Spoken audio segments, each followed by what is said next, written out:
So that wrong rim in the disco is for this area of the fleet, that daggerboard fleet that's trailing behind in very different weather conditions.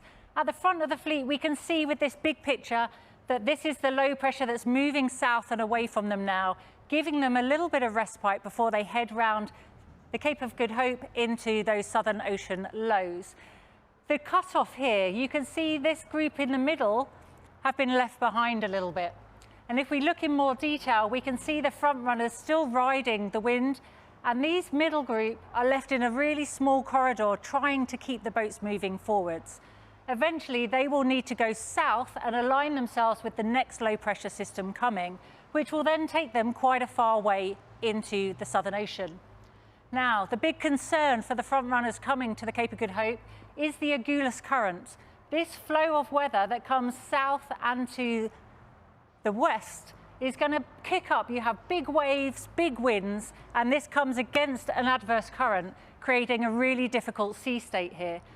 These boats are hoping that their trip will take them a little further south, but obviously they have the limit of the ice gate at the bottom.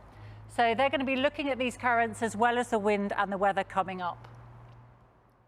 If we go to the standings, we can see there's been very little change at the front of the fleet. Charlie Dallin holding on to a very slim lead because Sebastian Simon was climbing up the rankings as he was repeatedly breaking that 24-hour record yesterday.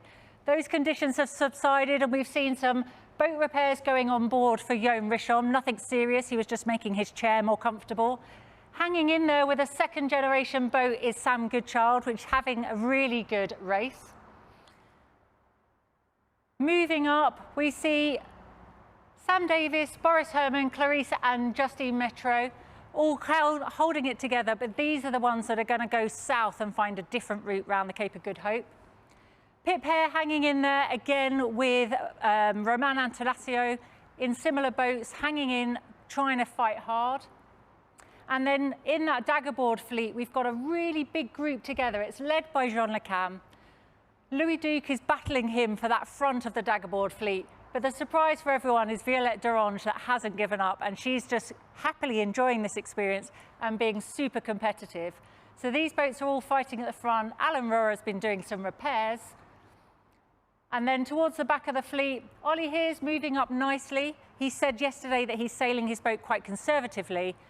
And then we have just one more sailor to cross into the southern hemisphere, and that should happen before the show tomorrow, which is great news. But the conditions here are very different, and Ollie here tells us what it's like on Toot Goot now the conditions have changed.